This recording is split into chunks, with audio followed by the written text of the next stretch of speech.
सरकार के साजिश को भाजपा समझ नहीं पाई और नीतीश कुमार ने कर दिया एक बहुत बड़ा खेल। आपको बताते चले कि पीएम पद के उम्मीदवार नीतीश कुमार तो नहीं बनाए गए हैं, लेकिन नीतीश कुमार ने जिस तरह से बिहार में अपनी चाल चल दी है, उससे भाजपा उस चाल में फंसती नजर आ रही है। इसलिए फंसती नजर आ रही है कि बीजेपी ने जिस तरह से एजेंडा चला रहा था, उस तरह से नीतीश कुमार ने भी एजेंडा बिहार में चला दिया और जातीय जनगणना करा के साबित कर दिया कि नीतीश कुमार का एक बड़ा वोट बैंक नीतीश कुमार के साथ है। लेकिन नीतीश कुमार के साथ भी एक बहुत बड़ा उल्टा हो गया। इसलिए हो गया कि नीतीश कुमार जिस चाहत में नीतीश कुमार ने जातीय जनगणना कराया कि ये जातियां हमारे साथ रहेगी, तो केवल सरकारी जातियों को छोड़कर, यादव और कुर्मी को छोड़कर सारे जातियों में नफरत का अंकुर फूट पड़ा है। और वो अंकुर इसलिए फूट पड़ा है, आपने देखा होगा, पासवान जाति को कम करके दिखाया गया है, ब्राह्मण को कम करके दिखाया गया है, इसके बाद राजपूत को कम करके दिखाया गया है, भूमिहार को कम करके दिखाया गया है, इसके बाद तेली, बनिया, हलवाई, कोयरी, कुम्हार, जितने भी लोग हैं सबको कम करके दिखाया गया है, जिससे लोगों में नफरत फूट पड़ा है। और ये नफरत का भी नीतीश कुमार को सत्ता से बेदखल कर सकती है। तो नीतीश कुमार बीजेपी के साथ बहुत बड़ा खेल करने वाले थे, वो दांव उल्टा पड़ गया है। और नरेंद्र मोदी का जो भाषण हुआ, उसमें उन्होंने कहा कि बिहार में हिंदुओं की प्रतिशत ज़्यादा है, तो क्या आप अल्पसंख्यकों को बिहार से भगाना चाहते हैं? जिसकी जितनी हिस्सेदारी, भागीदारी, उतनी उसकी हिस्सेदारी वाली कहावत तो आपने सुनी होगी। वो कहावत हिंदुओं पर नरेंद्र मोदी ने साबित कर दिया है कि हिंदुओं की भागीदारी ज़्यादा रहेगी तो हिंदुओं को हिस्सा ज़्यादा मिलेगा, तो फिर अल्पसंख्यक कहाँ जाएंगे, मुसलमान कहाँ जाएंगे, सिख और ईसाई कहाँ जाएंगे? तो ये दांव उल्टा पड़ गया है। इसलिए उल्टा पड़ गया है, नीतीश कुमार जो चाल चले थे वो चाल तो सफल हो गया था, लेकिन वो अपने बिहार के ही जातियों को आंकड़ा कम करके दिखाए जाने के बाद ये उल्टा दांव पड़ गया। इसके बाद जब शिक्षकों से लोग जाना, इसके बाद जो जातीय जनगणना करने वाले थे, जिनके घर जातीय जनगणना करने वाले शिक्षक नहीं गए थे, उनसे भी जब पूछा गया तो उन्होंने यही बताया कि मेरे दरवाजे पर शिक्षक नहीं आए, मेरे वार्ड में शिक्षक नहीं आए। जब शिक्षकों से पता किया गया तो शिक्षकों ने यही कहा कि हमें 10 दिन के अंदर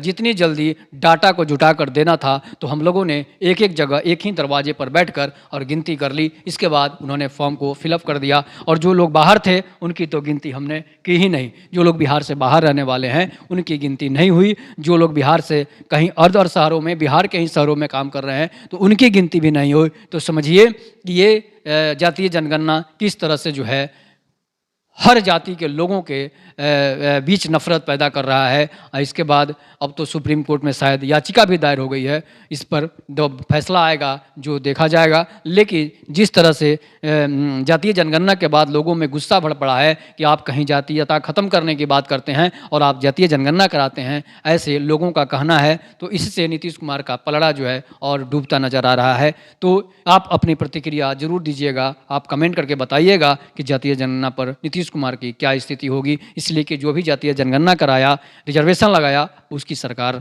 नहीं बची है। चाहे वो बीपी सिंह हो, चाहे फिर 1931 में जनगणना हुई हो, उसकी बात करनी हो तो आप अपनी प्रतिक्रिया जरूर दीजिएगा। तब तक के लिए नमस्कार, जय हिंद, जय भारत, जय श्री राम। सरकार के साजिश को भाजपा समझ नहीं पाई और नीतीश कुमार ने कर दिया एक बहुत बड़ा खेल।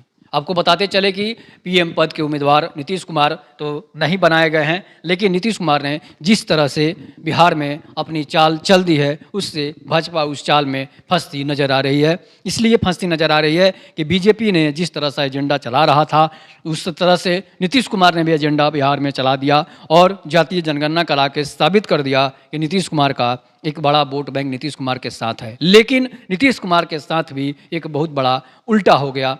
इसलिए हो गया कि नीतीश कुमार जिस चाहत में नीतीश कुमार ने जातीय जनगणना कराया कि ये जातियां हमारे साथ रहेगी, तो केवल सरकारी जातियों को छोड़कर, यादव और कुर्मी को छोड़कर सारे जातियों में नफरत का अंकुर फूट पड़ा है। और वो अंकुर इसलिए फूट पड़ा है, आपने देखा होगा, पासवान जाति को कम करके दिखाया गया है, ब्राह्मण को कम करके दिखाया गया है, इसके बाद राजपूत को कम करके दिखाया गया है, भूमिहार को कम करके दिखाया गया है। इसके बाद तेली, बनिया, हलवाई, कोयरी, कुम्हार जितने भी लोग हैं सबको जो है कम करके दिखाया गया है, जिससे लोगों में नफरत फूट पड़ा है और ये नफरत का बीज जो है नीतीश कुमार को सत्ता से बेदखल कर सकती है। तो नीतीश कुमार जो है बीजेपी के साथ बहुत बड़ा खेल करने वाले थे, वो दांव उल्टा पड़ गया है। और नरेंद्र मोदी का जो भाषण हुआ उसमें उन्होंने कहा कि बिहार में हिंदुओं की प्रतिशत ज़्यादा है, तो क्या आप अल्पसंख्यकों को बिहार से भगाना चाहते हैं? जिसकी जितनी हिस्सेदारी भागीदारी उतनी उसकी हिस्सेदारी वाली कहावत तो आपने सुनी होगी।